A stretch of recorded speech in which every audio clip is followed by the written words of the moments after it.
কৃষ্ণ ও হৰি ও ৰাম কৃষ্ণ শংকৰ গুৰু হৰি ৰাম ৰাম ৰাম হৰি ৰাম ৰাম শ্ৰী কৃষ্ণই মুক্তিত নিস্পৃহ যিটো সেহি ভকত কনমো লখময়ী মাগো ভকতি সমস্ত মস্তকমণি নিজ ভকত ৰবৈশ্য ভজো হেন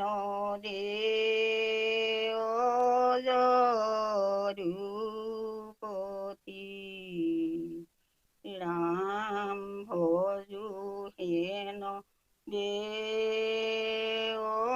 যদুপতি ভক্তি সৰোবৰে কৃষ্ণ পদ পংকজত পৰি নিৰন্তৰে পৰম আনন্দে ভকত ভমৰা জাগে কৃষ্ণ যশৰস মধুপানে মত্ৰ শুয়াতি সাৱধানে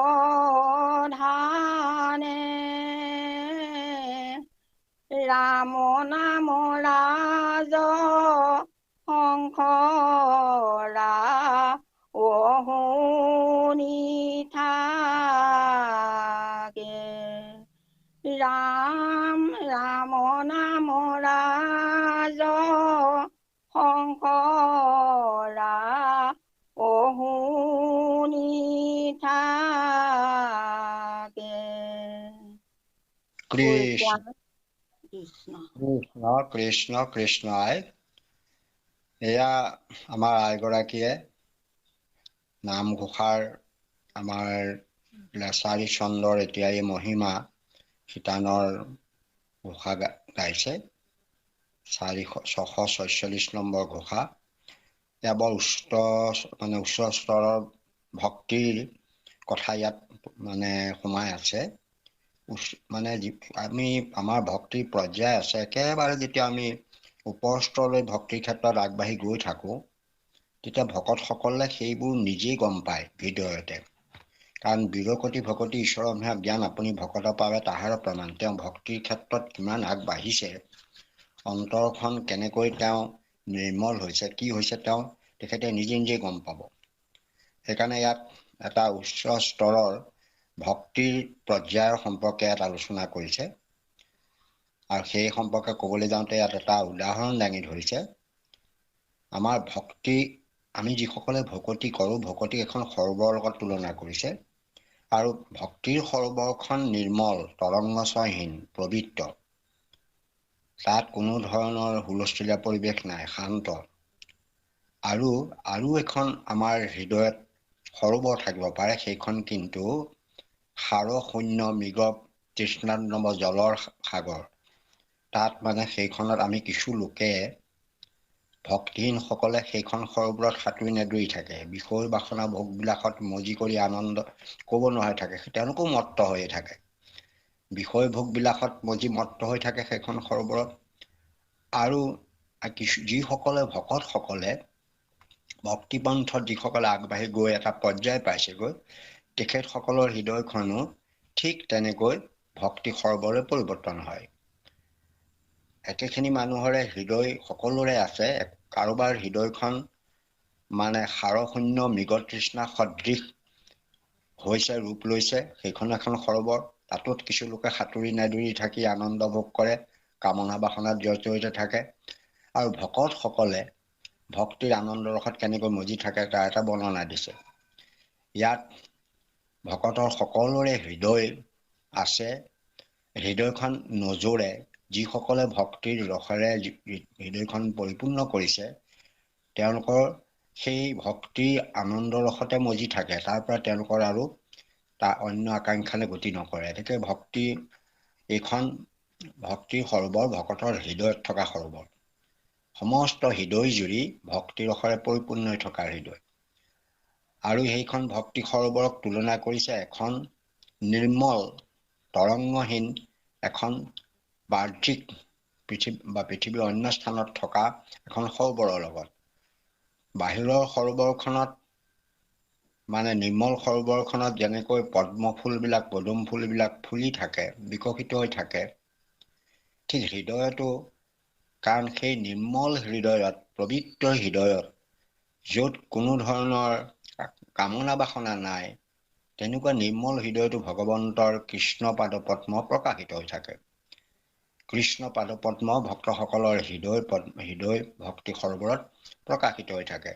আৰু বাহিৰৰ সৰোবৰতো তেনেকৈ পদুম ফুল প্ৰকাশিত হৈ থাকে। যেনেকৈ সৰোবৰৰ পদুম ফুলত ভ্ৰমৰাবিলাক পৰি তাত মধুপান কৰি তাতে মত্ত হৈ থাকে ভ্ৰমৰাবিলাকে, ঠিক আমাৰ ভক্তসকলেও ভক্তৰ হৃদয়ত থকা কৃষ্ণ পাদপদ্ম, ভক্তি সৰোবৰৰ থকা কৃষ্ণ পাদপদ্মত একেবাৰে কায় বাক্য মন স্থিৰ কৰি তাত যশ ৰস গুণ নাম লীলা যশ ৰস এইবিলাক পান কৰি তেওঁ মত্ত হৈ, অতি সাৱধানেৰে মত্ত হৈ থাকে, কিন্তু সাৱধানেৰে থাকে। তাত মানে মত্ত দুবিধ হয়, এবিধ মাতোৱাল মত্ত, যিবিলাকে একো ক'ব নোৱাৰে কৈ আছে কি কথা, কিন্তু ভক্তসকলে ভক্তিৰ মাৰ্গত কিন্তু মত্ত হয় যদিও অতি সাৱধানেৰে থাকে। ভগৱন্তৰ চৰণৰ বাহিৰে তেওঁলোকৰ হৃদয়ত আৰু অন্য ক্ৰিয়া কৰিব নোৱাৰে। আৰু এইদৰে যেতিয়া ভগৱন্তৰ কৃষ্ণ পাদপদ্মত মন মস্কুল হৈ পেলাই কৃষ্ণ যশ ৰস পান কৰি একেবাৰে তেওঁ মত্ত হৈ থাকে যদিও এটা কথা পাহৰি নাযায়, তেওঁলোকৰ কাণ দুখন কিন্তু সচেতন কৰি ৰাখে। অন্য কামনা বাসনাৰ কথা শুনিবৰ কাৰণে নহয়। মহাসাধুসকলে, ভক্তসকলে ক'ৰবাত যদি হৰিনাম ধ্বন্ত কৰিছে, হৰিৰ গুণ কীৰ্তন কৰিছে, সেই গুণ কীৰ্তনখিনি শুনিবৰ কাৰণে কাণখন কিন্তু সচেতন কৰি ৰাখে। অৰ্থাৎ হৃদয়ত কৃষ্ণ পাদপদ্মত মন প্ৰাণ মজাই ৰাখে আৰু কাণ দুখনেৰে মহাসাধুসকলে কৰা কীৰ্তন অৰ্থাৎ ৰাম নামৰ ধ্বনি তেওঁলোকে শ্ৰৱণ কৰি থাকে। ইয়াতো তেনেকৈ বাহিৰৰ সৰোবৰতো তেনেকৈ ভ্ৰমৰবিলাকে পদুম ফুলত বহি মধুপান কৰি থাকে আৰু সেই সৰোবৰত ৰাজহংসবিলাক চৰি থাকে। তেওঁলোকে আৰাহ কৰি থাকে। ৰাজহংসবিলাকে পদুম ফুলত ভোমৰাৰ দৰে পদুম ফুলৰ ৰস পান নকৰে। তেওঁলোকে সেই সৰোবৰত য'ৰ পৰা পদুম ফুল পাক ওলাই আহিছে তাৰ কোমল কোমল কোঁহবোৰ গুৰিত থাকে, সেইবোৰ মৃণাল বুলি কয়। তেওঁলোকে বুৰ মাৰি, লীলা কৰি বুৰ মাৰি তলত গৈ মৃণালটো ভুঞ্জে, মৃণাল খায়। এতিয়া মহাসাধুসকল হ'ল ভক্তিৰ তত্ত্বসকল জানে, ভক্তসকলক সেই হৰিভক্তি সাধনৰ জ্ঞানবিলাক দিয়ে। ভক্তসকলে তেনেকুৱা মানে আমাৰ ধৰক গুৰুতুল্য লোকসকলৰ পৰা আমি হৰিভক্তিৰ কথাবোৰ শুনিছোঁ। সেইসকল গুৰুতুল্য লোক মহাসাধু। এতেকে ঠিক সেইসকলে যিবিলাক আমাৰ হৰিৰ গুণানুকীৰ্তন কৰে, সেইবিলাক আমি একান্ত মনে শ্ৰৱণ কৰোঁ আৰু হৃদয়ত কৃষ্ণ পাদপদ্মক মজি থাকোঁ। এইটো হৈছে ভক্তসকলে অন্য বেছি চিঞৰ বাখৰ কথা বতৰা কৰি হুলস্থুল কৰি সংসাৰৰ এইবিলাক কথা পাতি সময় নষ্ট নকৰে। ঈশ্বৰ চিন্তাত সময় বেছিকৈ খৰচা কৰে আৰু হৰি কথা শুনাত বেছিকৈ খৰচা কৰে। সেইটোকে ইয়াত দেখুৱাইছে যে যেনেকৈ ভক্তি সৰোবৰত কৃষ্ণ পদ পংকজত পৰি নিৰন্তৰে বিৰামহীনভাৱে ভকতসকলে পৰম আনন্দে ভকতসকলক ভ্ৰমৰ লগত তুলনা কৰিছে আৰু মহাসাধুসকলক ৰাজহংসৰ লগত তুলনা কৰিছে। ৰাজহংস সদৃশ মহাসাধু নৰে। গতিকে ৰাজহংস সদৃশ বুলি কৈছে এইকাৰণে ৰাজহংসবিলাক ডাঙৰ, গহীন। আপোনাক সবে দেখিব যে ব্ৰহ্মায়ো ৰাজহংসতহে ফুৰে। মানে বহুত দেৱ দেৱতাৰ হংসগামী হংসত জলতলৈ যায়। এতেকে হংস হ'ল স্থিৰ, ঈশ্বৰৰ নাম সদায় হেনো সেই তেনেকুৱা সিহঁতৰ মুখেদি ওলাই থাকে।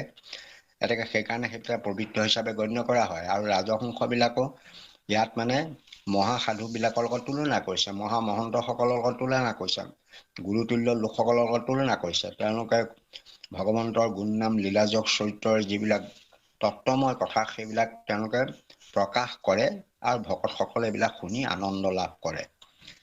আৰু সেইটো কৰ্ণৰে আনন্দ পালে আৰু লগে লগে তেওঁলোকৰ মন চিত ভগৱন্তৰ চৰণত নিমজ্জিত কৰিলে। সেইকাৰণে এইটো ভক্তিৰ আটাইতকৈ এটা উচ্চ স্তৰৰ তত্ত্বময় কথা। হৃদয়খন সেইদৰে ভক্তি সৰবৰ হ'ব লাগিব। আমাৰ এতিয়া বহুত চিন্তা ভাৱনাই হৃদয়খন জোৰলা কৰি ৰাখে। গতিকে হৃদয়খন আমি চব কথা বাদ দি ভগৱন্তৰ গুণনাম যশৰে যেতিয়া আমি পৰিপূৰ্ণ কৰিম, তেতিয়াহে আমি প্ৰকৃততে হৃদয়খনত যিটো আনন্দ সেই আনন্দটো আমি লাভ কৰিব পাৰিম। এই যেনেকৈ গুৰুজনাই এটা ফকৰা কৈছিল, কুঁহিয়াৰিলো একঠা, শিয়ালে খালে ছকঠা, যি পালো পেৰিলো গুৰ, পালো কেৰি টেকেলি টেকেলি গুৰ। ইয়াত মানে এই কুঁহিয়াৰটো একঠা মানে এটা কথা মাত্ৰ, এটা কথাৰ কুঁহিয়াৰ খেতি কৰিছিলে। ভক্তিটোক কুঁহিয়াৰ খেতিৰ লগত তুলনা কৰিছে। কুঁহিয়াৰ যেনেকৈ বাহিৰটো টান, ভিতৰৰ ৰস চেপিলে ৰস ওলায়, ৰস পগালে গুড় হয়, ঠিক ভক্তিও তেনেকুৱা এটা বস্তুৱেই। ভক্তি চিধা চিধি ওপৰতে লাগি থকা বস্তু নহয়। ইয়াক কথন মথন চিন্তনৰ যোগেদিহে ৰসখিনি পান কৰিব পৰা যায়।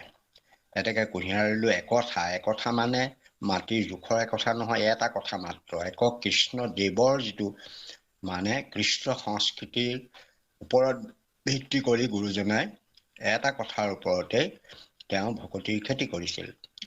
আৰু তাৰে কিছুমান মানে শিয়ালে খালে, অৰ্থাৎ কিছুমান নষ্ট হ'বই।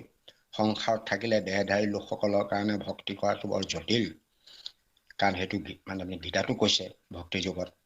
এতেকে দেহধাৰীৰ কাৰণে মানে সাধাৰণতে বিষয় বাসনৰ পৰা মন উলিয়াই আনিবলৈ বৰ জটিল। এনেকুৱা হওঁতে কেতিয়াবা সেইবোৰ আমাৰ নষ্টও কৰি পেলায়, ভক্তিৰ ক্ষেত্ৰত বাধাও আহি পৰে। গতিকে ইমানখিনি কৰাৰ পাছত যিখিনি থাকিল তাকে পেৰিলত কেৰি টেকেলি টেকেলি গুৰ পালে।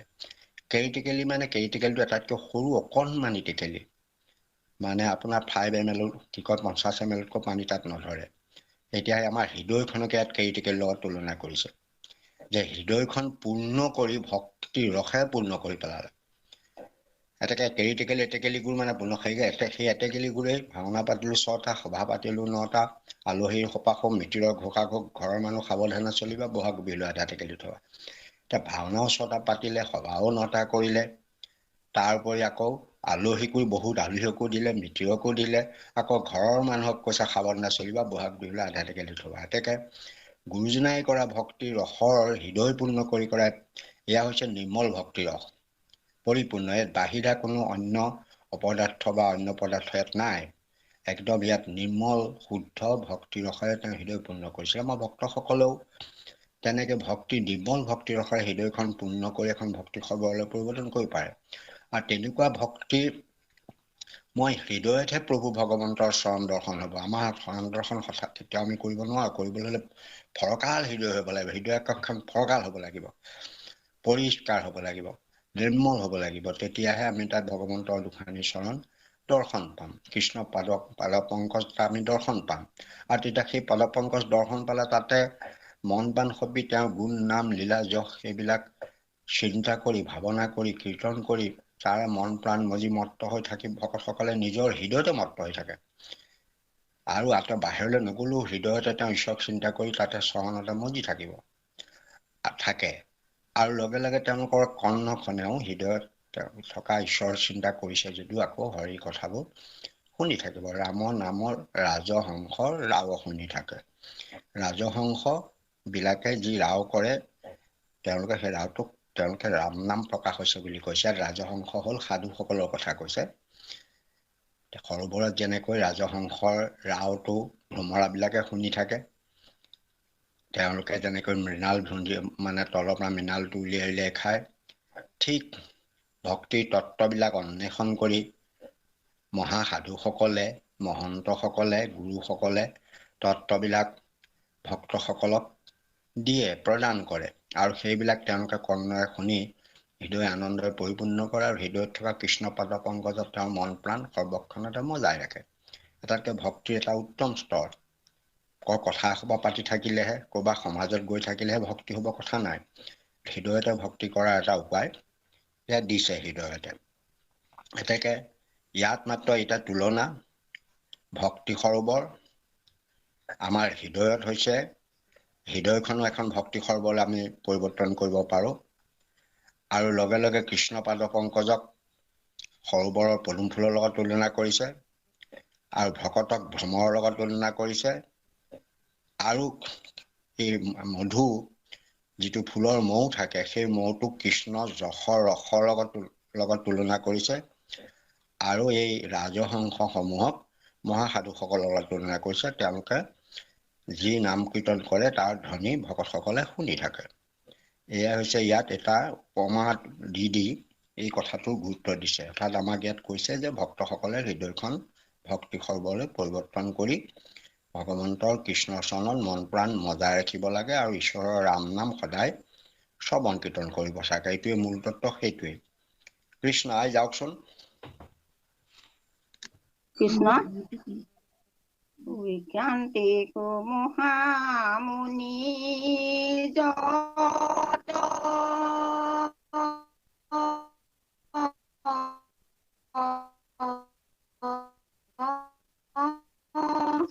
নিবতি আবিধি নিষেধত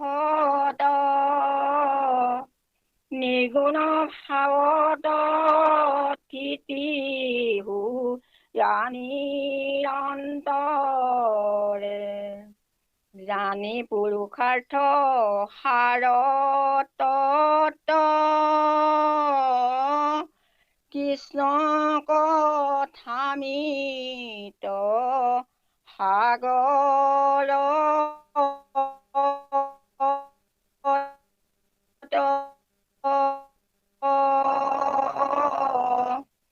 কথনে মথনে সদায় ৰমন কৰে ৰাম। কথনে মথনে সদায় ৰমন কৰে। কৃষ্ণ কৃষ্ণ কৃষ্ণ আই। এয়া ঐকান্তিক মানে একনিষ্ঠ, তাত একতেই সমৰ্পণ হৈছে সমস্তখিনি, মানে একান্ত ভক্ত সমস্ত, যিসকলে একৰ বাহিৰে অন্য কথা চিন্তা নকৰে। ইয়াত কৈছে যে ঐকান্তিক মহামুনি যত, যিমান মানে একনিষ্ঠ মহামুনিসকল আছে, তেওঁলোকে নিবৰ্তীয়া মানে প্ৰৱৰ্তন হৈ বিধি নিষেধত, বিধিয়ে যিবিলাক নিষেধ কৰিছে সেইবিলাকত তেওঁলোকে প্ৰৱৰ্তন হৈছে। বিধিয়ে কিন্তু বাধা দিছে, তাত কিন্তু এওঁলোকে একনিষ্ঠ হৈ আছে, এজন ঈশ্বৰতে তেওঁলোকৰ মন প্ৰাণ সঁপি দিছে। সেইকাৰণে বিধি যিবোৰ কাম নিষেধ কৰিছে তাৰ পৰা সেইবিলাকতো তেওঁলোকে প্ৰৱৰ্তন হৈ নিৰ্গুণ ভাৱত স্থিতি হৈয়া নিৰন্তৰে। নিৰ্গুণ ভাৱ মানে তেওঁলোকৰ গুণময় সংসাৰৰ গুণময় কাৰ্যত তেওঁলোকৰ মন প্ৰাণ জড়িত নহয়, একেবাৰে নিৰ্গুণ ভাৱাপন্ন হৈ সেই তাতে মন নিৰন্তৰভাৱে লগাই আছে। আৰু তেওঁলোকৰ কি হ'ব যে জানি তেওঁলোকে পুৰুষৰ অৰ্থৰ সাৰতত্ব উপলব্ধি কৰি, যে পুৰুষাৰ্থৰ কাৰণে সাৰতত্ব বস্তু হৈছে কৃষ্ণ কথামৃত, কৃষ্ণৰ গুণ নাম লীলাজক চৰিত্ৰ যিবোৰ অমৃত, সেই অমৃত সাগৰত মজি থাকি কথন মথনে ৰমণ কৰিলেহে তেওঁলোকৰ প্ৰকৃত পুৰুষাৰ্থ সিদ্ধি হ'ব। এই কথাটো তেওঁলোকে উপলব্ধি কৰিছে। এতিয়া আমাৰ ইয়াতে কিছু কথা আহি পৰে যে নিবতীয়া বিধি নিষেধত, যে বিধিয়ে যিটো বাধা কৰিছে, এতিয়া বিধিনো কোনবিলাক? আমাৰ হৈছে কি, ঋষিমুনিবিলাকে আপোনালোকে পাইছে স্মৃতিশাস্ত্ৰ 18খন স্মৃতিশাস্ত্ৰ আছে। এই স্মৃতিশাস্ত্ৰ যেনেকৈ মনুস্মৃতি, এইটো কৰিলে এইটো হ'ব, এইটো কৰিলে এইটো হ'ব, এইটো কৰিব নালাগে, সেইটো কৰিব নালাগে, এইটো কৰিব নালাগে, এইদৰে মানুহক সময়ে সময়ে পৰামৰ্শ দি থাকে যে একাদশীত এইটো খালে হ'ব, সেইটো কৰিলে এইটো হ'ব। এইবিলাক যিবিলাক আমাৰ কিছু কিছু ক্ষেত্ৰত কিছুমান নিষেধ বাক্য আছে, সেইকাৰণে এই 18খন স্মৃতিশাস্ত্ৰক আকৌ আটাইকেইখন গৱেষণা কৰি 18খন যেনেকৈ মনুস্মৃতিৰ পৰা আদি কৰি পৰাশৰ পৰা আদি কৰি যিমানবোৰ স্মৃতি আছে, এই স্মৃতিশাস্ত্ৰবিলাক আপোনাৰ মানে আকৌ মন্থন কৰি তেওঁলোকে 3টা সূত্ৰলৈ লৈ আনিছে। এটাক কৈছে ধৰ্মসূত্ৰ, ধৰ্মৰ নীতি নিয়ম কোনবোৰ পালন কৰিব লাগিব। এটা কৈছে গাৰ্হস্থ্য সূত্ৰ, অৰ্থাৎ গাৰ্হস্থ্যসকলে কোন কোন নীতি নিয়ম মানি চলিব লাগিব, গাৰ্হস্থ্য সূত্ৰৰ কোনখিনি বিধি বিধান আছে, কেনেকৈ কৰিব লাগিব, বিবাহ আদি কেনেকৈ হ'ব ইত্যাদি। তাৰ পাছত আহিলে সিটো, আৰু আমাৰ শেষৰটো হৈছে আমাৰ এই ধৰক মানে এই মানে কৰ্মসূত্ৰ, কিছু কেনেকৈ কাম কৰিব, সকাম কৰিব। গতিকে ধৰ্ম, গাৰ্হস্থ্য আৰু আমাৰ এই কি কয় গৃহসূত্ৰ, এই এনেকৈ তাৰমানে 3খন সূত্ৰৰ সৃষ্টি হ'লে সূত্ৰবিলাকে মানুহবিলাকক সেইবিলাক বিধি তৈয়াৰ কৰি পেলালে। সেই বিধিৰ ওপৰত ভিত্তি কৰি মানুহে তেনেকৈ কামবোৰ কৰিব লাগিব। আমি যদি তেনেকৈ কামবোৰ নকৰোঁ, তেতিয়াহ'লে আমি সেই আইনৰ দ্বাৰা আমি বিধি মানে আইন, আমাৰ সমাজখন চলিবৰ কাৰণে এইবিলাক আইন তেওঁলোকে তৈয়াৰ কৰি পেলালে।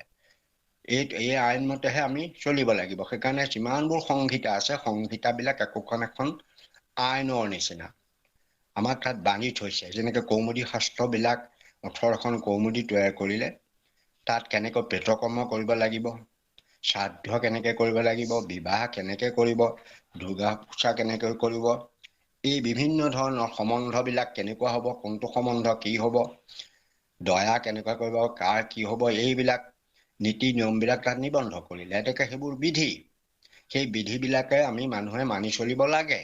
সেই বিধিবিলাক তৈয়াৰ কৰিছে যেনেকৈ চৰকাৰৰ আইন কানুন আমি মানি চলিব লাগে সমাজত চলিবৰ কাৰণে, ঠিক তেনেকৈ ঋষিমুনিসকলে প্ৰস্তুত কৰা আমাৰ জীৱনকালটো নীতি নিয়ম ৰক্ষা কৰি চলিবলৈ হ'লে বিধিবিলাক মানি চলিব লাগে। গতিকে এই বিধিবিলাকে মানুহক কি কৰিছে, মানে কিছু বাধ্যবাধকতা আনি দিছে। কিন্তু ভকতসকলে তাৰো একো নাহিকে নিৰ্ণয়, যেতিয়া কৃষ্ণৰ ভকত হ'লে এই বিধিয়ে তেওঁলোকে একো কৰিব নোৱাৰে। কাৰণ মহাপুৰুষ মাধৱদেৱে এঠাইত লিখিছে যে মানে কি কয়, এই যিসকলে শৰণ ল'লে, শৰণৰ কালৰ পৰা বিধিৰ কিংকৰে গুচি কৰে সদা শ্ৰৱণ কীৰ্তন। শৰণৰ কালৰ পৰা পুৰুষোত্তম প্ৰেম ভকতি সুখক মাত্ৰ নিশ্চয় কৰিলে যিটো জন, শৰণ কালৰ পৰা বিধিৰ কিংকৰে গুচি কৰে সদা শ্ৰৱণ কীৰ্তন। গতিকে শৰণ কালৰ পৰা জীৱনটোৰ ধাৰা সলনি হৈ গ'ল। গতিকে তেওঁলোকে বিধি দাস হৈ নাথাকে। এই বিধিবোৰ যিবিলাক ঋষিমুনিসকলে তৈয়াৰ কৰিছে আইন কানুনে তেওঁলোকে কৰিব নোৱাৰে। গতিকে ঐকান্তিক যিসকল একনিষ্ঠ ঋষিমুনি হয়, তেওঁলোকে এজন ভগৱন্তকে তেওঁলোকে চিন্তা কৰিছে, একমাত্ৰ ঈশ্বৰকে। তেওঁলোকে এই বিধিবিলাকে যিবোৰ বাৰণ কৰিছে, যিবোৰ কৰিব নালাগে কৰিছে, সেইবোৰ তেওঁলোকে মানি চলা নাই। তেওঁলোকে মানি নচলাকে, বিধি কোনো নিষেধ নমনাকে তেওঁলোকে মানে ঈশ্বৰত ভক্তি কৰিবলৈ গৈছে। নিবৰ্তীয়া বিধি নিষেধত তেওঁলোকে কি হৈছে, নিৰ্গুণ ভাৱত এই যে সংসাৰত আমাৰ যেতিয়া বেলেগ বেলেগ চিন্তা চৰ্চাত মানুহ সোমাই পৰে, তেতিয়া নিৰ্গুণ হৈ নাথাকে মানুহ ভাৱটো, মাত্ৰ এটাকে সমকাৰ হৈ থাকে। এনেকৈ তেওঁলোকে নিৰ্গুণ ভাৱত মন স্থিতি কৰি লৈ একেবাৰে স্থিতি কৰি পেলাই নিৰন্তৰভাৱে সেই একমাত্ৰ তেওঁলোকৰ উপাস্য তত্ত্বতে মন প্ৰাণ মজি থাকে, বা তাকে তেওঁলোকে হৃদয়ত লৈ তপস্যা কৰি থাকে তেওঁৰ চৰণকে। ঐকান্তিক মুনিসকলৰ ভাগ আছে, যিসকল ঐকান্তিক মুনি সেইসকলৰ কথাহে কৈছে, এক ঈশ্বৰৰ যিসকল ভক্ত। আৰু তেওঁলোকে তেনেকৈ কৰি থাকে। তেওঁলোকে এইটো কথা জানে যে জীৱনৰ অৰ্থাৎ প্ৰকৃত পুৰুষাৰ্থ হ'ল, জীৱনৰ সাৰ্থকতাটো তাতেহে আছে। সাৰ তত্ত্ব বস্তু সেইটোহে যে অকল কৃষ্ণ কথামৃত সাগৰত মজি তেওঁৰ গুণ নাম লীলাজক চৰিত্ৰ এইবিলাক কোৱা, চিন্তা কৰা, তাতে মন মজাই ৰখা, সেই সম্পৰ্কে চৰ্চা কৰা, কৰি ৰমণ কৰি থকা। ৰমণ মানে আমি ৰমণ কৰোঁ, ৰামত ৰমণ কৰিব পাৰোঁ, সংসাৰত প্ৰেমতো ৰমণ কৰে, নাৰী পুৰুষৰ মাজতো ৰমণ হয়, বা মানুহে বিভিন্ন ধৰণৰ আনন্দ ৰসতো মন প্ৰাণ মজি পেলাই ৰমণ কৰিব পাৰে, কোনোবা এটা চিন্তাটো মন প্ৰাণ মজি ৰমণ কৰিব পাৰে। যেতিয়া ক'ৰবাত একান্তভাৱে মজি থাকে সেইটোকে ৰমণ কৰা বুলি কোৱা হয়। এতিয়া ইয়াত ভগৱন্তৰ চিন্তাত ভগৱন্তৰ গুণনাম লীলাজক চৰিত্ৰৰ কথা তাকে আলোচনা কৰিছে, তাকে কথা পাতিছে, তাকে চিন্তা কৰিছে, তাতে আনন্দ লভিছে। মানে ভক্তি সৰোবৰত স্থান প্ৰাণ আচমন কৰি আনন্দ কৰি তাত মজি আছে। তাত মানে তেওঁলোকৰ মানে যদি তেওঁলোকে কিন্তু সেইখিনি কৰিবলৈ যাওঁতে ঈশ্বৰ ভক্তি পৰায়ণ হ'বলৈ যাওঁতে কিন্তু বিধি নিষেধবোৰ তেওঁলোকে উলেংঘা কৰিছে। বিধিয়ে যিবোৰ বাধা দিছে অৰ্থাৎ বিধি বহিৰ্ভূত হৈ গ'ল। আমাৰ ভক্তসকল মানে প্ৰকৃততে শৰণ হোৱাৰ পাছৰ পৰা বিধি বহিৰ্ভূত হৈ যায়, কোনো বিধি নিয়মৰ মাজত নাই। আমি একাদশী নে দ্বাদশী নে ত্ৰয়োদশী নে কোনটো খাব লাগে কোনটো নালাগে সেইটো শাৰীৰিক কথাবোৰ বাদ দি বাকীবোৰত আমি কোনো বিধি নিষেধৰ মতে আমি কাম নকৰোঁ। এতিয়া ধৰক বিয়া এখন পাতিব লাগে, আমাৰ চাই ল'ব লাগিব যে কোনদিনাখন বিবাহ আহিছে, যোৰা আহিছে, কিবা আহিছে। এইবোৰ কিন্তু ভকতসকলে সেইবিলাক কাম নকৰে, যোৰা চাই বিয়া নেপাতে, ঈশ্বৰৰ সমৰ্পণ কৰে, ভাল সুদিন এটা সুবিধাজনক দিন এটা ঠিক কৰি বিয়া পাতে। যদি সেই নিয়ম নীতি ৰক্ষা কৰি চলে তেতিয়াহ'লে সেইটো তেওঁ বিধি বহিৰ্ভূত হোৱা নাই। সেইকাৰণে ভকতসকল বিধি বহিৰ্ভূত, ঐকান্তিক মহামুনিসকলৰ দৰে ভক্তসকলো বিধি বহিৰ্ভূত, গতিকে তেওঁলোকৰ বিধিৰ কিংকৰ হৈ নাথাকে। আমাৰ শৰণৰ পাছৰ পৰা বিধিৰ কিংকৰটো নাইকিয়া হৈ যায়। গতিকে ঐকান্তিক সকল মহামুনিসকলৰ লগত এইটো তুলনা কৰিছে, ভক্তসকলো ঐকান্তিক মহামুনি একনিষ্ঠ মানে একান্ত যাক আমি কৈছোঁ, একান্ত ভকতসকলে সদায় ভগৱন্তৰ গুণ নাম লীলা যক চৰিত্ৰ কথাকে চিন্তা কৰি কোন ধৰণে কোনটো সময় বিধি যিবিলাক তৈয়াৰ কৰিছিল ঋষিমুনিসকলে সেইবিলাকৰ কোনো আওতালৈ নগৈ, তাৰ নিৰ্দেশনা পালন কৰিবলৈ নগৈ ঈশ্বৰৰ চিন্তাত নিৰ্গুণ ভাৱত মন নিমগ্ন কৰি ঈশ্বৰৰ গুণনাম লীলাজক চৰিত্ৰ কথন নথন সেই সম্পৰ্কৈ কীৰ্তন কৰে, সেই সম্পৰ্কে আলোচনা কৰে, তাতে ৰমণ কৰে, তাতে মন প্ৰাণ মজি তেওঁলোকে নিজৰ হৃদয়খন আনন্দৰে পৰিপূৰ্ণ কৰি ৰাখে। এতেকে এইটো অমৃত বুলি কৈছে, সেইটো মানে কৃষ্ণ কথামৃত সাগৰত।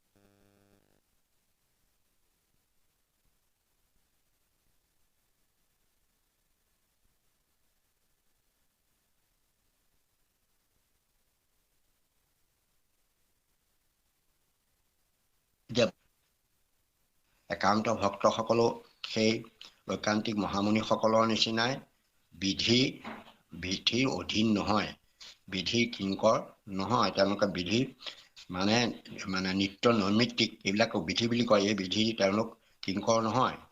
তেওঁলোকে নিৰ্গুণ ভাৱত স্থিতি হৈ ভগৱন্তক নিৰন্তৰভাৱে ভগৱন্তৰ ভজাৰ উপায়কেইটা হ'ল তেওঁৰ গুণ নাম লীলা যশ এইখিনিকে গাই থকা, গোৱা, শুনা, তাৰ ওপৰত চৰ্চা কৰা, তাতে মন নিবন্ধ কৰা, সেইমতে আনন্দ লভি থকাটোৱেই আচলতে ভক্তসকলৰ মূল উদ্দেশ্য। জীৱনটো তেতিয়াহে তেওঁলোকৰ প্ৰকৃততে সাৰ্থক হ'ব, অৰ্থাৎ পুৰুষাৰ্থ সিদ্ধি হ'ব। এইটো অৰ্থ কৈছে কৃষ্ণ। আহি যাওকচোন পৰৱৰ্তী ঘোষালে।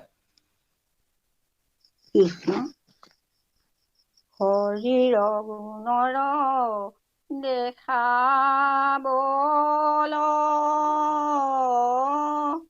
লভিলে কজিতো মুখ্য ফল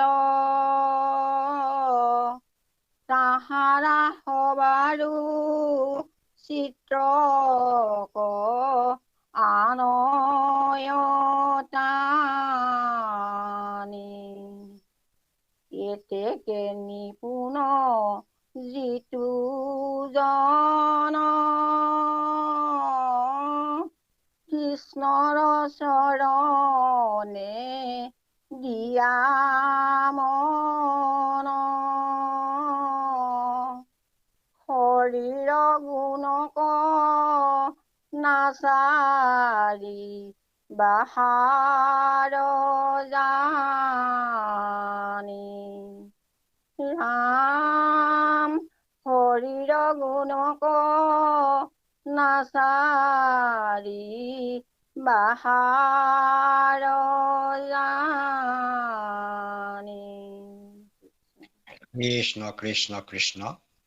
এটাই কেইফাকি ঘোষা একেবাৰে উত্তম ভক্তসকলক উদ্দেশ্যি ইয়াত প্ৰকাশ কৰিছে যে ভক্তসকলে ভক্তি কৰি কৰি ভক্তি এটা স্তৰ পায়গৈ।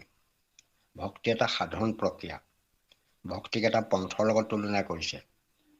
অৰ্থাৎ ভক্তি পন্থটো যেনেকৈ আমি কিবা এটা খেতি কৰিলে বা কিবা গছ পুলি ৰুব খুজিছোঁ, কিবা ৰুইছোঁ, যেনেকৈ আমি প্ৰথমে তাত বীজ ৰোপণ কৰোঁ, ঠিক এই ভক্তিৰ আমাৰ যিটো খেতিটো আৰম্ভ হয় সেই বীজ ৰোপণ অৰ্থাৎ শৰণৰ যোগেদি। শৰণতে আপোনাৰ পথৰ যাত্ৰা আৰম্ভ হয় আৰু সেইদৰে গৈ গৈ গৈ গৈ আমি এদিন ভক্তি প্ৰেমানন্দ লাভ কৰিব পাৰিম। গতিকে এইটো এটা পথ, যাত্ৰা। এই যাত্ৰাকালত আপুনি ক্ৰমান্বয়ে নিজৰ ভক্তিৰ যিটো এইটো বঢ়াই গৈ থাকিব লাগিব। একেটা ষ্টেজত থাকিলে ইয়াত প্ৰগতি নহয়।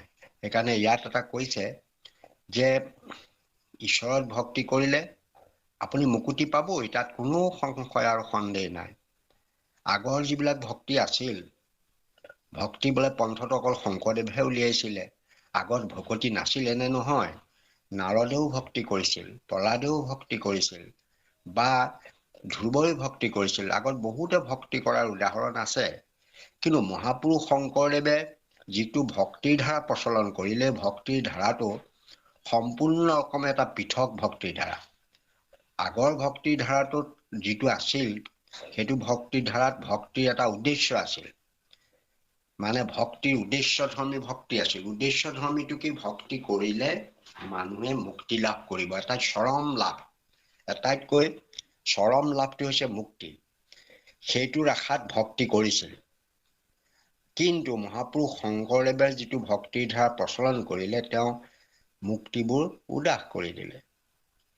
ভকতি ভাণ্ডাৰ দ্বাৰশব চুৰি মুকুতি কৰিলে উদাস, এক শৰণ হৰি নাম ধৰ্ম বহু ৰাজা কৰো পৰকাশ। শংকৰদেৱৰ ভক্তিৰ ধাৰাটো মুকুতিবোৰ ভঁৰালত বন্দী হৈ থকা মুকুতিবোৰ উদাস কৰি দিলে, মোকোলাই দিলে, যে আমাৰ মুকুতি কামনা আমাৰ নাই। আমি মুক্তি হলে সীমাত সোমাই পৰিম, এঠাইত গৈ আবদ্ধ হৈ যাম। ভক্তি আনন্দ ৰস আৰু লাভ কৰিবলৈ নাপাম। ভগৱন্তৰ গুণনাম লীলাজক চৰিত্ৰ সাধু সংগত বহি শ্ৰৱণ কীৰ্তন কৰিলে যিটো আনন্দ ৰস আপুনি পাই থাকিব পাৰিব, সেইটো নাপায়। যেনেকৈ ফুলত এতিয়া ভোমৰাবিলাকে মৌ চুই হেঁচাত আনন্দ আছে, কিন্তু ভোমৰাটোও যদি ফুল হৈয়ে যায়, তেতিয়াহ'লে তেতিয়া ফুলত মৌ চোহা যিটো আনন্দ সেইটো লাভ নকৰে। এতেকে আমি মানে তেনেকুৱা ধৰণে পদুম ফুল এপাহ হৈ যাবলৈ বিচৰা নাই ভকতসকল। পদুম ফুলত পৰি ৰস আস্বাদন কৰাটোহে ভকতে বিচাৰে।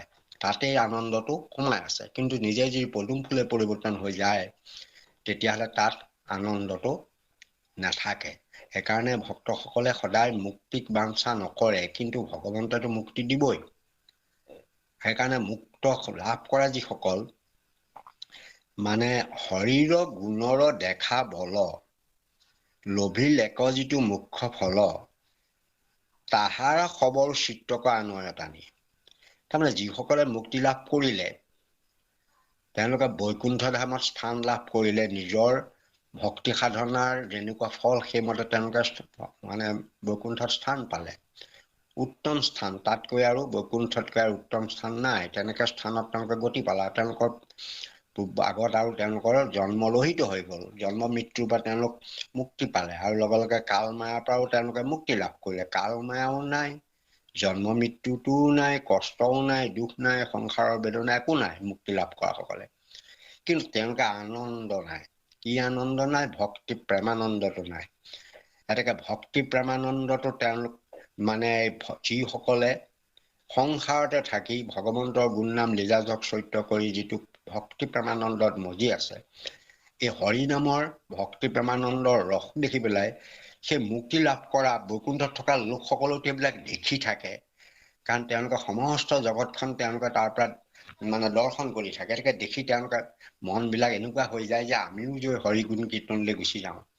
এইদৰে হেনো তাত থকা বৈকুণ্ঠত থকা মুক্তি লাভ কৰা লোকসকল আহি ক'ৰবাত ভকতসকলে যেতিয়া আনন্দ ৰসেৰে হৰি কীৰ্তন কৰি থাকে, আনন্দত আত্মহাৰা হৈ থাকে, তেওঁলোকো তাৰ পৰা হেনো বৈকুণ্ঠ ধামৰ পৰা নামি আহে, আহি ইয়াত সেই হৰিকীৰ্তন শুনি থাকে। ভগৱন্ত যেনেকৈ বৈকুণ্ঠকো পৰিহৰি যুগুৰি হৃদয়ে থাকা হৰি সাক্ষাতে তথাৎ বৈকুণ্ঠৰ পৰা যেনেকৈ ভগৱন্ত গুচি আহে, তেনেকৈ মুক্তি লাভ কৰা হেনো এই মহা ভক্তসকল বৈষ্ণৱসকলো বৈকুণ্ঠ নাম এৰি ভক্তসকলৰ গুণানুকীৰ্তন শুনিবৰ কাৰণে ধৰাধামলৈ নামি আহে।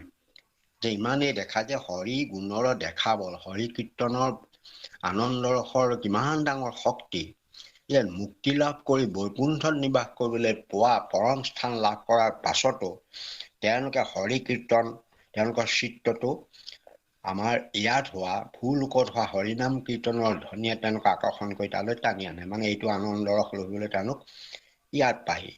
আপোনালোকে আগতে দেখিছে যে দেৱ দেৱতাসকল হৰি কীৰ্তন শুনিবৰ কাৰণে নামি আহে, ঋষিমুনিসকল নামি আহে। এইকেলেই নামি আহে, এই আনন্দ ৰসটো তেওঁলোকে তাত নাপায়। এই আনন্দ ৰসটো মৈত্ৰধামত হৰি ভক্তি সাধন কৰি মানে যিটো আমি আনন্দ লাভ কৰিম, সেই আনন্দ লাভটো মুক্তসকলে নাপায়। সেইকাৰণে ভক্তি প্ৰেমানন্দটোৰ কাৰণে তেওঁলোক ইয়ালৈ নামি আহে। ইয়ালৈ আহে তাহাৰ সবকো চিত্ত কৰা আনৰ টানি। সেইকাৰণে আমাক কৈছে, আমি যিসকল যে মুক্তসকলকো হৰি নাম কীৰ্তনৰ আনন্দ ৰসৰ কাৰণে টানি লৈ গুচি আহে। মুক্তি লাভ কৰিলে তেওঁলোকে আমাৰ জীৱনৰ আটাইতকৈ চতুৰ্বৰ্গৰ মুখ্য চতুৰ্বৰ্গৰ বস্তুটো হৈছে মুখ্য লাভ। তেনে মুখ্য লাভ কৰাৰ পাছতো তেওঁলোকে আকৌ হৰি নাম কীৰ্তন শ্ৰৱণ কীৰ্তন কৰিবৰ কাৰণে আনন্দ লভিবৰ কাৰণে বৈকুণ্ঠ ধামৰ পৰা নামি আহে। তেনে ক্ষেত্ৰত আমি বিলাকে কি কৰিছো, এতেকে মানে কৈছে যে নিপুণ যিটো জন মানে নিপুণ মানে যিসকল সুকৌশলী সুচতুৰ, দুবিধ চতুৰ আছে। এবিধে হ'ল দুষ্টালি চতুৰ হ'ব পাৰে, আনক ঠগিবৰ কাৰণে চতুৰ হ'ব পাৰে। কিন্তু সুচতুৰ যিসকল নিজৰ হিত চিন্তা কৰাৰ যিসকল প্ৰকৃত হিত চিন্তা কৰা লোকসকল, আনৰ হিত চিন্তা কৰা যিসকল সুচতুৰ, সেইসকলকে নিপুণ বুলি কৈছে। এতিয়া নিপুণ সকলে যিটো জন তেওঁলোকে কি কৰে, সেইকাৰণে কৃষ্ণৰ চৰণে দিয়া মন, মানে তেওঁলোকে কৃষ্ণৰ চৰণত একান্ত মন চিত দি হৰিৰ গুণ নাম আমাক এৰিবলৈ মানা কৰিছে। যে হৰিৰ গুণক নাচাৰি বা সাৰজানি, যে আমাক কৈছে যে মুক্তসকল লাভ কৰা সকলেও হৰি কীৰ্তনৰ আনন্দ ৰসে তেওঁলোকক ইয়ালৈ টানি লৈ আনে, চিতটো টানি আনে। তেনে ক্ষেত্ৰত আমি তেনে হৰি গুণৰ সাৰ তত্ত্ব বুলি জানি সেই নাম আমাৰ এৰাটো উচিত নহয়। আমি যে নিৰন্তৰ যাতে ভগৱন্তৰ গুণ নাম কীৰ্তন সাৰ তত্ত্ব বুলি জানি সদায় লোৱাৰ চেষ্টা কৰিব লাগে। আমাৰ এই ভক্তসকলক কৈছে, কাৰণ আপুনি যিটো পৰ্যায় পালে ইয়াৰ পৰা আপুনি স্খলন হ'ব নালাগিব। গতিকে স্খলন ওপৰত ঘটিবলৈ হলে আপোনাৰ হৰিনাম লোৱাৰ ধাৰাটো বঢ়াই গৈ থাকিব। আপুনি এটা নিৰ্দিষ্ট সীমাতে থাকিলে আপুনি ভক্তিৰ উচ্চ স্তৰলৈ যাব নোৱাৰিব। আমি ভক্তিৰ জখলাত ওপৰলৈ উঠিব লাগিব, গৈ পেলাই মানে অধম মধ্যম উত্তম সেইটো উত্তম স্তৰলৈ আপুনি উঠাই নিজক নিব লাগিব। তেতিয়াহে আপুনি ভক্তিৰ যিটো পৰম আনন্দ, যিটো ভকতিৰ বীজ শৰণেহে নিজ প্ৰেমানন্দ আৰু ফল শৰণ বিনাই নাই যাওঁ এমাগতে যেন জল। তেতিয়াহে ভক্তি প্ৰেমানন্দটো লাভ কৰিব পাৰিব। সেই প্ৰেমানন্দটো ভকতেহে গম পাব। আনৰ কাৰণে হয়তো তাত একো নেদেখে, এইটোনো কি পাইছে এনেকুৱা ভাবিব, কিন্তু তেওঁৰ হৃদয়ত যিটো আনন্দ লাভ কৰিব সেইটো বাহিৰৰ পৰা প্ৰকাশ কৰিব পৰা বস্তু নহয়। ভক্তসকলেহে জানে ভক্তিৰ আনন্দটো কি। সেইটো কথা ইয়াত মানে পুৰুষ মাধৱদেৱে আমাক কৈছে যে কাৰণে আমি ঈশ্বৰৰ নাম সাৰ তত্ত্ব বুলি জানি ভগৱন্তৰ গুণ নাম যশ লবলৈ কেতিয়াও হেলা কৰিব নালাগে। নিৰন্তৰভাৱে একান্ত ভগৱন্তৰ চৰণত মন দি তেওঁৰ গুণ নাম লীলা যশ চৰিত্ৰ একান্তভাৱে শ্ৰৱণ কীৰ্তন কৰি থাকিব লাগে। কৃষ্ণ যাওকচোন আই। কৃষ্ণ। শুকনি গুদতি পৰীক্ষিত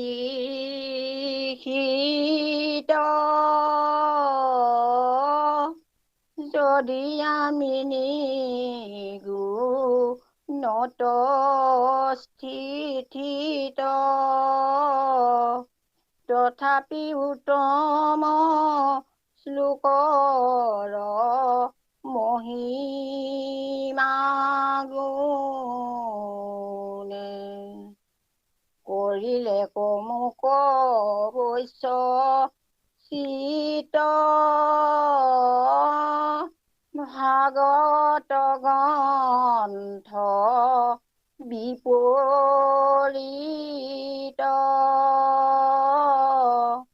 পৰম আনন্দে পঢ়িলো আমি আপোমনে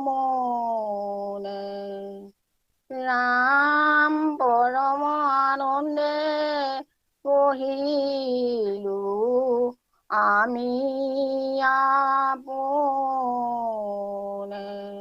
কৃষ্ণ কৃষ্ণ কৃষ্ণ কৃষ্ণ। এয়া পৰীক্ষিতৰ ওচৰত শকুনে নিজেই নিজৰ পূৰ্বৰ কথা প্ৰকাশ কৰিছে।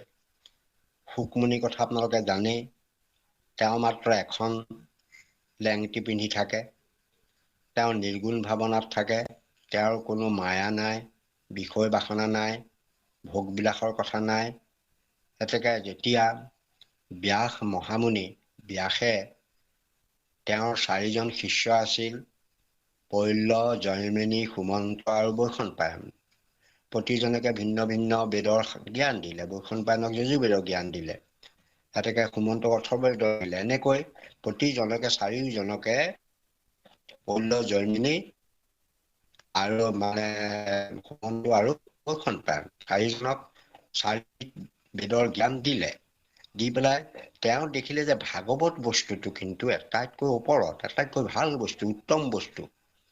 ভাগৱতত স্বয়ং ভগৱন্ত কৃষ্ণৰ গুণ গৰিমাৰ কথা আছে, আৰু সেই ভগৱন্তৰ গুণ গৰিমা থকা ভাগৱত শাস্ত্ৰ যেতিয়া তেওঁ ৰচনা কৰিলে, তাক উত্তম শ্লোক বুলি কোৱা হৈছে। তাৰমানে ভাগৱতকো উত্তম শ্লোক কয়, লগতে কৃষ্ণকো উত্তম শ্লোক হিচাপে জনা যায়। এতেকে তেনেকেই সেই ভাগৱত শাস্ত্ৰ পঢ়াৰ পাছত ভাবিলে এইখন মোৰ ল'ৰাটোক শিকাব লাগে, মোৰ পুত্ৰ শুকমুনিক শিকাওঁ এইদে বুলি ভাবি তেওঁ পুতেকক ক'লে, বোলে মই ভাল শাস্ত্ৰ নাৰদৰ কৃপাত লাভ কৰিছোঁ, তই এই ভাগৱত শাস্ত্ৰ তই কৰ, তই বেদটো বাৰু বেদটো নুশুনিলি, বেদৰ কথা তই জ্ঞান নললিয়ে, তই নিৰ্গুণ ঈশ্বৰক উপাসনা কৰ, এতেকে তই কিন্তু এই ভাগৱত শুন। তেতিয়া তেওঁ ক'লে যে মই ভাগৱত নুশুনো, কাৰণ মই পৰম ব্ৰহ্মক চিন্তা কৰোঁ। ভক্তিৰ মানে ধাৰা দুটা, এটা হৈছে নিৰ্গুণ, এটা সগুণ। ভগৱন্ত কৃষ্ণই তেওঁক যেতিয়া সেৱা কৰিবলৈ কয়, তেতিয়া সেইটো সগুণত পৰে। আপোনালোকে দেখিছে 8ম স্কন্ধত অক্ষয় ব্ৰহ্মৰ য'ত বৰ্ণনা কৰিছে গীতাত, অক্ষয় ব্ৰহ্মৰ কথা কওঁতে তাত কিন্তু নিৰ্গুণ, নিৰাকাৰ, নিৰ্বিশেষ তত্ত্বৰ কথা কৈছে, কুটস্থ তত্ত্বৰ কথা কৈছে। মায়াৰ ওপৰৰ যিটো তত্ত্ব, মায়াৰ তলৰ বস্তু নহয়, মায়াৰ ওপৰত যি পৰম ব্ৰহ্ম কৰিছে, নিৰ্গুণ, নিৰাকাৰ, নিৰ্বিকাৰ যিটো তত্ত্ব, সেই তত্ত্বক মানে অব্যক্ত তত্ত্বক সাধনা কৰাৰ প্ৰণালীটো নিৰ্গুণত আছে। সেইটো নিৰ্গুণ ভক্তিৰ ধাৰা। আৰু সেই একেজন ভগৱন্ত কৃষ্ণই যেতিয়া বিশ্বৰূপ দৰ্শন কৰিলে, তেতিয়ালৈ বিশ্বৰূপ দৰ্শন কৰোঁতে কৃষ্ণই ধাৰণ কৰিছে। তেতিয়া কৃষ্ণই ক'লে যে মই বিশাল ৰূপটো ধাৰণ কৰিছো, কিন্তু তুমি চোৱাচোন মোৰ চৰণ দুখানি ইয়াৰ মূল। এই দুখানি চৰণত যিজনে আশ্ৰয় গ্ৰহণ কৰি মোক একান্তে ভজিছে, মোৰ গুণনাম শ্ৰৱণ কৰিছে, সেইজন ভক্ত মোৰ অতি প্ৰিয়। তেতিয়াতো অৰ্জুনৰ খেলি মেলি লাগি গ'ল। অৰ্জুনে সেইকাৰণে ভক্তিযুগত সুধিবলগীয়া হ'ল যে প্ৰভু, আপুনি এঠাইত ক'লে নিৰ্গুণ ব্ৰহ্ম সাধনাটো শ্ৰেষ্ঠ, আৰু ইয়াত ক'লে যে সগুণ ব্ৰহ্ম সাধনাটো শ্ৰেষ্ঠ, এতেকে ভক্তিৰ এই দুটা ধাৰাৰ ভিতৰত কোনটো শ্ৰেষ্ঠ? তেতিয়া তাত কিন্তু ভগৱন্তই কৈ দিলে যে নিৰ্গুণ সাধনাৰ যোগেদি যদি তেওঁ একেবাৰে নিৰ্বিলভাৱে কৰিব পাৰে, হয়তো এদিন গৈ তেওঁ মোক পাবগৈ, কিন্তু বৰ কষ্টসাধ্য শ্ৰম, সেইটোত বহুত কষ্ট হয়, আৰু সাধাৰণতে তাৰ পৰা মানে স্খলন হোৱাৰ ভয়টো বেছি। কাৰণ মন আছে, ইন্দ্ৰিয় আছে, সেইকাৰণে ইন্দ্ৰিয়বিলাকে বিষয় বাসনাৰ ফালে ধাউতি হৈ গুচি যায়। তাৰ ফলত সেই নিৰ্গুণ ভাৱনাপন্ন হৈ পেলাই ভক্তিৰ মাৰ্গত কেতিয়াও আগবাঢ়িব নোৱাৰে। আৰু সগুণত কি আছে, ক্ৰমান্বয়ে আগবঢ়া এটা প্ৰক্ৰিয়া আছে, যে ভগৱন্তৰ চৰণতে আশ্ৰয় লৈ সমস্ত তেওঁতে অৰ্পণ কৰি, তেওঁৰ গুণনাম লীলাজক চৰিত্ৰ শ্ৰৱণ কীৰ্তন কৰি ক্ৰমান্বয়ে সমস্ততে ঈশ্বৰ বুদ্ধি কৰা, নিজৰ যিখিনি আমাৰ মানে ভিন্ন বুদ্ধিখিনি নাইকিয়া কৰা, সমস্ততে হৃদয়তে ঈশ্বৰ আছে বুলি ভবা, নিজৰ দুখ বেদনা এইবোৰ সমকাৰ একে দেখা, লাভ লোকচান একেকাৰ কৰি দেখা, গালি পাৰিলেও যেনেকুৱা প্ৰশংসা কৰিলে একেটা হোৱা, তেনেকুৱাবোৰ দিশ কৰি কৰোঁতে ভক্তজন গৈ এদিন উত্তম ভক্ত হিচাপে নিজক পৰিচয় কৰিব পাৰে। ভক্তিৰ এই ধাৰাটো নিৰ্গুণ সাধনা ভক্তি ধাৰাটো বেছি, কাৰণ ইয়াত কৰ্ম আছে কিন্তু কৰ্মফল ত্যাগ আছে। কৰ্ম কৰা আৰু ফলাকাংক্ষা কৰা আৰু কৰ্ম কৰি পেলাই ফলাকাংক্ষা নকৰা, সেইকাৰণে নিষ্কাম কৰ্মযুগটোৰ বেছি প্ৰয়োজন আছে। সেইকাৰণে এই সগুণটোৰ কথাটো আৰু কিন্তু সেই প্ৰথাত নলৈ সগুণ হলে কৃষ্ণৰ কথা আহিব, কাৰণ কৃষ্ণৰ এটা নিৰ্দিষ্ট আকৃতি আছে, কৃষ্ণৰ ৰূপ আছে, বৰ্ণনা আছে, লীলা আছে, চৰিত্ৰ আছে, কি আছে, কিন্তু নিৰাকাৰ নিৰ্গুণ ব্ৰহ্মৰ তেনেকুৱা কোনো অৱয়ব বা তেওঁৰ কথা নাই। এতেকে আমি ভগৱন্তৰ গুণনাম লীলাজক যেতিয়া চৰিত্ৰ গাওঁ, তেতিয়াহ'লে জানিব এইটো আমি সগুণ, কাৰণ লীলা চৰিত্ৰ প্ৰকাশ অৱতাৰীহে কৰিব পাৰে। কেতিয়াও নিৰ্গুণ নিৰাকাৰৰ কোনোবা লীলা চৰিত্ৰ প্ৰকাশ হ'ব জানো? কেতিয়াও সম্ভৱ হ'ব নোৱাৰে। সেইকাৰণে তাত আনন্দ লাভ কৰিব পৰা সুবিধা নাথাকে। গতিকে তেওঁ নিৰ্গুণ ব্ৰহ্মৰ সাধক আছিল, ব্ৰহ্ম চিন্তাত মন নিমগ্ন হৈ থাকে, সেইকাৰণে শৰীৰত কাপোৰ কানি প্ৰয়োজন নাছিল, দুখ বেজাৰ প্ৰয়োজন নাছিল, একো নাছিল। তেওঁক যেতিয়া বাপেকে ক'লে তুমি ভাগৱত পঢ়া, তেওঁ মানা কৰিলে যে মই এই সগুণ কৃষ্ণৰ বৰ্ণনা থকা ভাগৱত কেতিয়াও নপঢ়ো, কাৰণ মই হলো নিৰ্গুণ ব্ৰহ্মৰ সাধক, এইদে বুলি তেওঁ গুচি গ'ল। তাৰ প্ৰমাণটো তেওঁ লগে লগে পালে। ব্যাসে পাছে পাছে তেওঁ গৈ আছে, নাঙঠ পিঙত শুকটোও দৌৰিছে আগে আগে, ল'ৰাটো ডেকা ল'ৰাটো।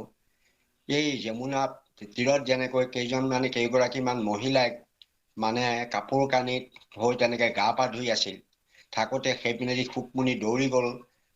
দৌৰি যোৱাৰ পাছত তেওঁলোকে কাপোৰ কানি কোনো সংযত কৰা নাই, মানে কাপোৰ কানি ভালকে লোৱা নাই, কিন্তু ব্যাস যেতিয়া সেইখিনিত পোৱাৰ লগে লগে কাপোৰ কানিবোৰ ঠিক ঠাক কৰি পিন্ধিবলৈ লৈছে, ভালকৈ কাপোৰ কানি গা শৰীৰ ঢাকি লৈছে, তেতিয়াতো ব্যাসৰ খং উঠি গ'ল।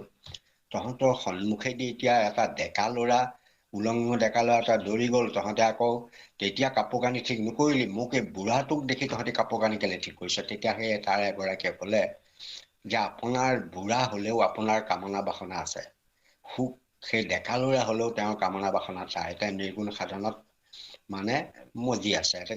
সেইকাৰণে আমি আপোনাক দেখিহে কাপোৰ কানি ঠিক কৰিছে। তেতিয়াই ব্যাসে বুজি গ'ল আৰু পুতেকক খেদি নাথাকিলে আৰু চিঞৰি চিঞৰি ক'লে, বোপাই তোক মই বহুত চেষ্টা কৰি এটা ভাল বস্তু দিবলৈ তই গ্ৰহণ নকৰিলি, কিন্তু সময় সুবিধা পালে মোৰ বন্ধু তই এদিন জনক ৰজাক সাক্ষাৎ কৰিবি।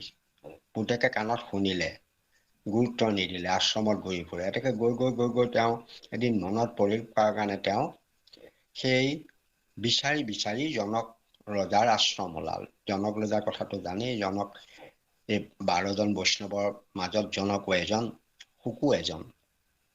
গতিকে প্ৰথমে জনকৰ স্থান, জনকক ৰাজৰ্ষি বুলি কোৱা হয়, তেওঁ ৰজাও।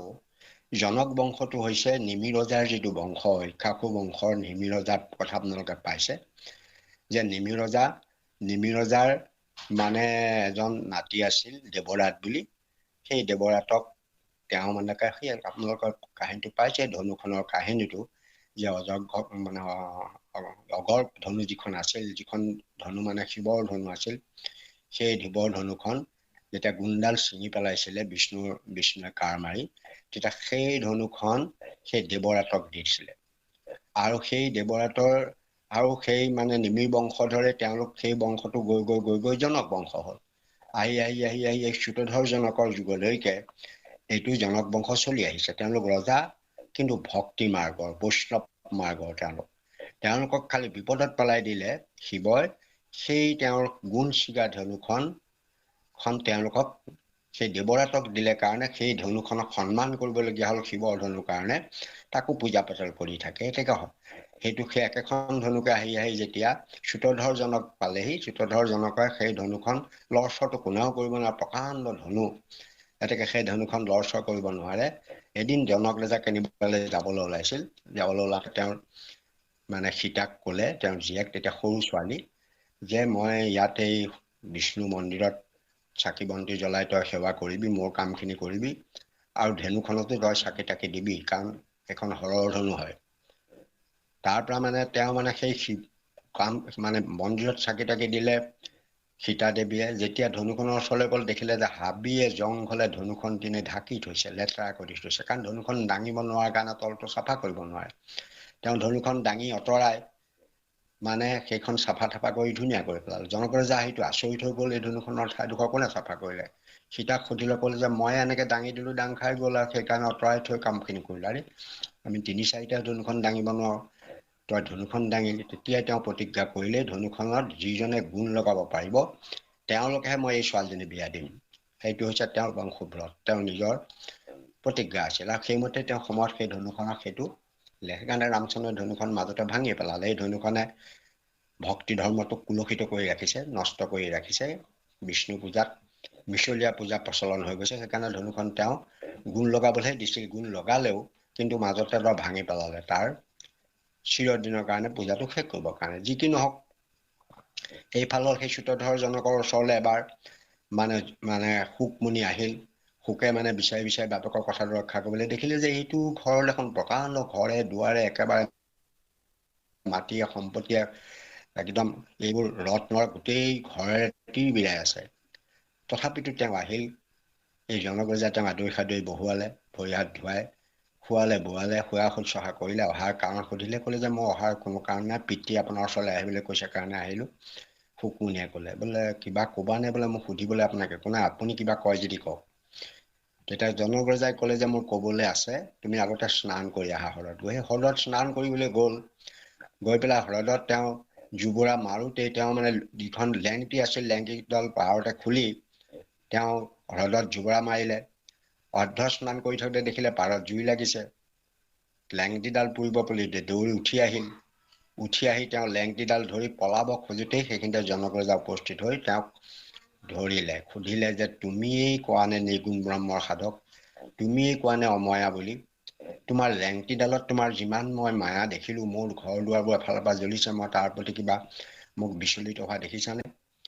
মোৰ ইমান সা সম্পদ নষ্ট হৈ গৈছে এফালৰ পৰা, মোক অলপ বিচলিত দেখিছানে? মুখখন বিষণ্ণ হোৱা দেখিছানে? বোলে নাই দেখা। গতিকে তোমাৰ এই সামান্য পেলাই দিয়া লেংটিডাল, তুমি তাৰ কাৰণে তুমি ইমান অৰ্ধ স্নান কৰি দৌৰি আহি লেংটিডাল লৈ পলাব খুজিছা। অৰ্থাৎ তোমাৰ লেংটিডালত যিমান মায়া আছে, মোৰ ঘৰ দুৱাৰ ঐশ্বৰ্য বিভূতিটো মায়া নাই। সেইটোৱে হৈছে নিষ্কাম কৰ্মযোগ। অৰ্থাৎ জনক ৰজাই যিটো শক্তি কৰিছে সেইটো নিষ্কাম কৰ্মযোগ। এওঁ যিটো নিৰ্গুণ উপাসক যদিও ভিতৰত তেওঁৰ মায়াটো সোমাই আছে। লেংটিডালত তেওঁৰ যিটো মায়া, সেই মায়াটোৱে তেওঁক প্ৰমাণ কৰিলে যে প্ৰকৃততে তেওঁ নিৰ্গুণ সাধনাটো সহজ নহয়, জটিল। সেইকাৰণে তেওঁৰ চৰণত দীঘল দি পৰিল জনক ৰজাৰ ওচৰত। মোক জ্ঞান দিয়ক। ক'লে যে মই তোমাক একো জ্ঞান নিদিওঁ, তোমাৰ দেউতাৰ ওচৰলৈ ঘূৰি যোৱা। গতিকে তেওঁ ঘৰ পালেহি আকৌ বাপেকৰ ওচৰ। আপুনি যে কিবা শাস্ত্ৰ পঢ়াৰ কথা কৈছিলে, মোক পঢ়াওক, মই আপোনাৰ ওচৰলৈ আহিছোঁ, মোক সেই ভাগৱত পঢ়িবলৈ দিয়ক। তেতিয়াহে তেওঁ জ্ঞান আহিছে। সেইকাৰণে কৈছে, যদি আমি নিৰ্গুণত স্থিত, মই নিৰ্গুণত যদিও স্থিত আছিলোঁ, তাৰ পাছত মোক ভাগৱত গ্ৰন্থই কেনেকৈ পৰিৱৰ্তন কৰিলে সেই কথাটো তেওঁ কৈছে। তেতিয়া ব্যাসে ক'লে যে সেইদে নহ'ব, তুমি মানে গৃহস্থ জীৱন পালন কৰি ল'ব লাগিব। আৰু সেইকাৰণে সেই শুকমুনিয়ে পৰীক্ষিতক ভাগৱত ক'বলৈ কৈ তেওঁ সেইটো কথা তাত প্ৰকাশেই কৰিছে যে বৈকুণ্ঠৰ শাস্ত্ৰ আনি পৰম উৎসুকে সংসাৰিক কৰি কৃপা প্ৰচাৰিলে। আমাৰ সংসাৰীসকলৰ কাৰণে ভাগৱত শাস্ত্ৰৰ প্ৰয়োজন অত্যন্ত বেছি। গতিকে তেওঁ সংসাৰ কৰিলে বিয়া বাৰু কৰালে, তাৰ পাছত কৰাই মেলাৰ পাছতহে তেওঁক এদিন উপযুক্ত সময় বুজি তেওঁক ভাগৱতখন পঢ়ুৱাইছে। গতিকে শুকক পঢ়াইলে ব্যাসে কৰি যত্নসাৰ, বহুত যত্ন কৰি ভাগৱত পঢ়ালে। গতিকে ভাগৱতৰ জ্ঞান তেওঁ লাভ কৰিলে। সেইকাৰণে তেওঁ ইয়াত কৈছে যে শুকনি গদতি পৰীক্ষিত, যদি আমি নিৰ্গুণত স্থিত, যদিও মই নিৰ্গুণ ব্ৰহ্মৰ উপাসক বা সাধক আছিলোঁ, তথাপি উত্তম শ্লোকৰ মহিমা গুণে, উত্তম শ্লোক মানে ভগৱন্ত কৃষ্ণৰ যিবোৰ গুণ গৰিমা লীলাজক চৰিত্ৰ কথা মই য'ত ভাগৱতত বিচাৰি পালোঁ, সেইবিলাকে মোক চিত্ৰটো বৎস কৰিলে মোক বৎসচিত। ভাগৱত গ্ৰন্থ বিপৰীত পৰম আনন্দে পঢ়িলোঁ আমি আপোনে। যে ভাগৱত গ্ৰন্থ এখন মানে বৰ বেলেগ ধৰণৰ মানৱ জীৱনটোকে পৰিৱৰ্তন কৰি দিব পৰা এখন সাধনামুক্ত এখন শাস্ত্ৰ, সৰ্বোত্তম শাস্ত্ৰ, যি শাস্ত্ৰত পৰম তত্ত্বময় পুৰুষ, উত্তম শ্লোক, ভগৱন্ত কৃষ্ণৰ গুঞ্জক লীলা চৰিত্ৰৰে পৰিপূৰ্ণ হৈ আছে, সেইখিনি পঢ়ি মোৰ চিত্তটো পৰিৱৰ্তন হৈ গ'ল। মোৰ চিত্তটো পৰম আনন্দময় লাভ কৰিলোঁ। লাভ কৰাৰ পাছত তাক মই নিজে পঢ়ি যিটো আনন্দ লাভ কৰিলোঁ, সেই আনন্দই মোৰ হৃদয়খন পৰিৱৰ্তন কৰি দিলে আৰু নিজেও পঢ়িলোঁ। তাৰ পৰা পঢ়ি ভাগৱত শাস্ত্ৰ পঢ়ি মই পৰম আনন্দ লাভ কৰিলোঁ। গতিকে ভাগৱত শাস্ত্ৰ তেওঁ পিছত পঢ়িছে, আৰু সেই ভাগৱত শাস্ত্ৰ তেওঁ নপঢ়ালৈকে তেতিয়া তেওঁ সগুণলৈ নামি আহিল। তেওঁ প্ৰথমতে নিৰ্গুণ ব্ৰহ্মৰ সাধক আছিল, যেতিয়া কৃষ্ণৰ উপাসক হোৱাৰ লগে লগে সগুণলৈ গুচি আহিল। তেওঁ মানে যিটো তেওঁ নিৰ্বিশেষ ব্ৰহ্মক সাধনা কৰিছিল, মায়াৰ ওপৰৰ সাধনা কৰিছিল। এতিয়া কৃষ্ণও মায়াৰ অতীত হলেও কিন্তু কৃষ্ণই যিবিলাক কাম কৰিছে, তেওঁৰ দাদায়েক, তেওঁৰ মাক বা তেওঁৰ পৰিয়াল আদি ঢুকাওঁতে শোক কৰিছে, কাৰণ সেইটো মায়াত থকা মানুহে শোক দুখ এইবোৰ থাকিব পাৰে। বা কোনোবা এজনে তেওঁক কিবা এটা কৈছে যে তাৰ ওপৰত তেওঁ তাৰ প্ৰতিক্ৰিয়া কৰিছে। এই সাংসাৰিক ধৰ্মবিলাক তেওঁ পালন কৰি এজন নৰশ্ৰেষ্ঠ দেখুৱাইছে, সেইকাৰণে তেওঁক নৰহৰি বুলি কোৱা হয়। এজন নৰহৰি হৈ নৰৰ ৰূপ ধাৰণ কৰি তেওঁ সংসাৰত লীলা বিগ্ৰহ হিচাপে কামখিনি কৰি আমাক কৃপা কৰিলে। গতিকে সেয়া মানে কৃষ্ণই আচলতে কৃপা কৰি ভক্তপদে কৃপা কৰিহে মায়ানন্ত হৈছে। আগতে আপোনালোকে এফাকি পাই গ'ল যে এই পৰম দুৰ্বোধ আত্মতত্ত্ব তাৰ জ্ঞানৰ ৰসে হৰি যত লীলা অৱতাৰে ধৰা তুমি কৃপাময়।